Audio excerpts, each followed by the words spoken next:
Hi, what we're doing here today is going to transplant a pup from the Musa Basjoo banana plant. And the first thing we're going to do is go ahead and get down very low to the ground. And you want to go ahead and make sure you get as close as you can to the rhizome or the corm. That is very important when properly transplanting any banana plant. This is what the plant looks like now when I've gotten down and gotten all of the corm or the rhizome. Now, this is the actual plant. There's the corm, a close-up of it, as well as the well-developed root system. So we're going to go ahead now and place this in the ground.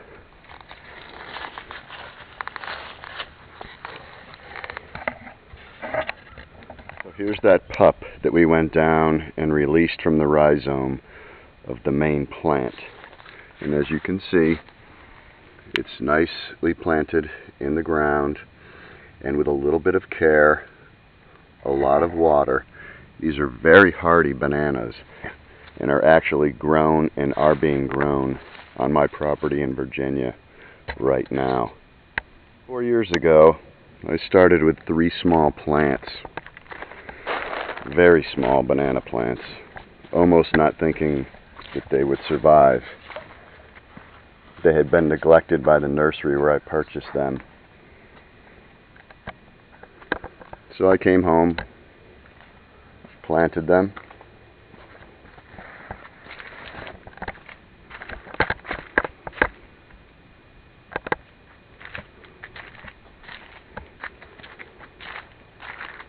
and the species of these bananas are Musa Basjoo.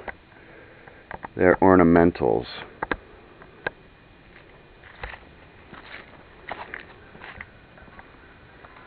They have gone from 3 plants that were very shabby and on the verge of dying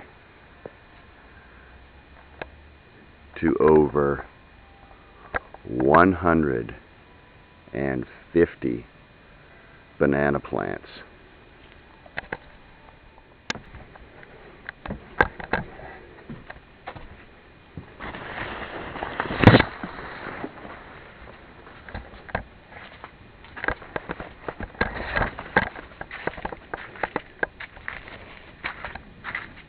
Here they are.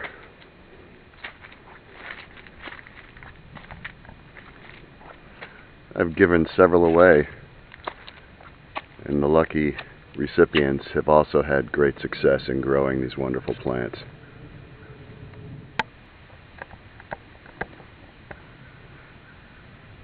So just to go back over what we've done here today, we've taken this small one, this pup, from the corm or the rhizome of this plant. You can see where it was.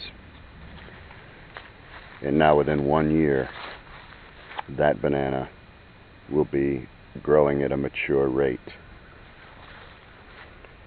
These Musa Basjoo are also known as Japanese bananas.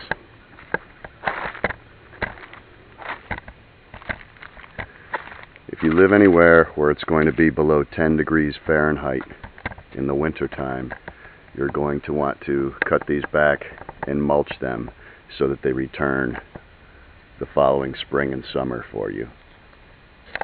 The planted pup in the ground, and it will be ready to go in the springtime. We'll give it plenty of water and fertilization, and within 1 year, this pup will be a mature banana tree plant, producing more bananas if you allow it to, and will resemble all these.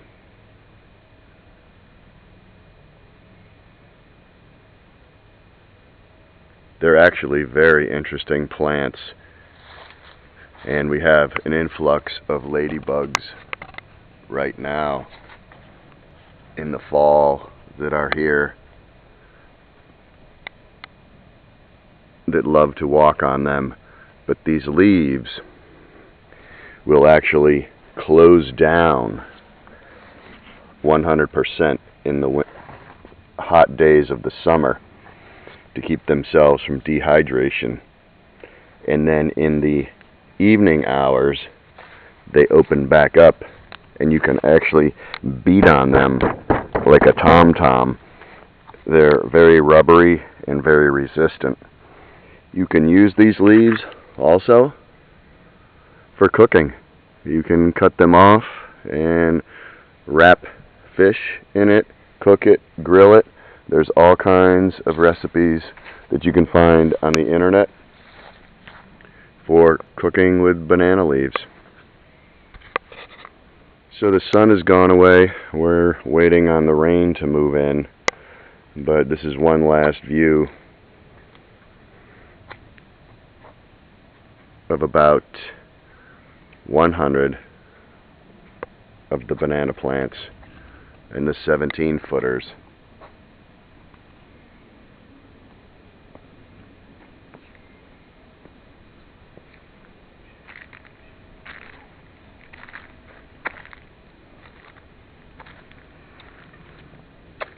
The tiki bar was placed there 4 years ago at the same time that the 3 plants were.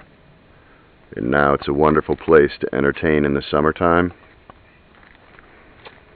with all the tropical foliage around the swimming pool. Makes a great getaway without actually ever having to get on an airplane. And we have Redbeard, who's always on guard.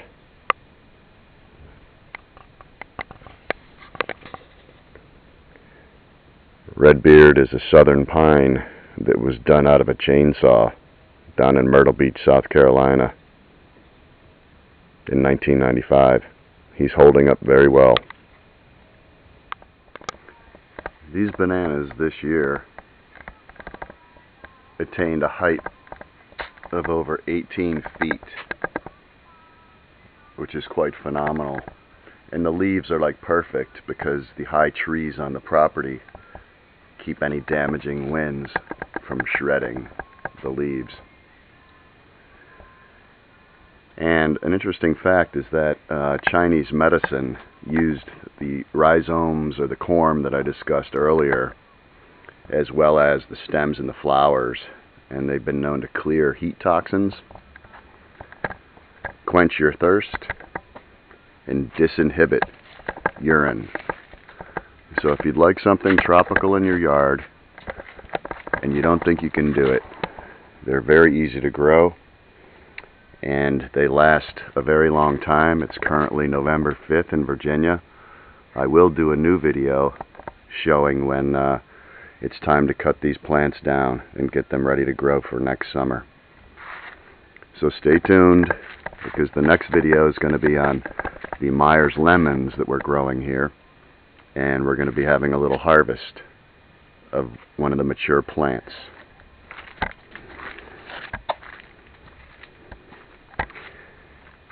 We may have to rename the tiki bar the Banana Hut.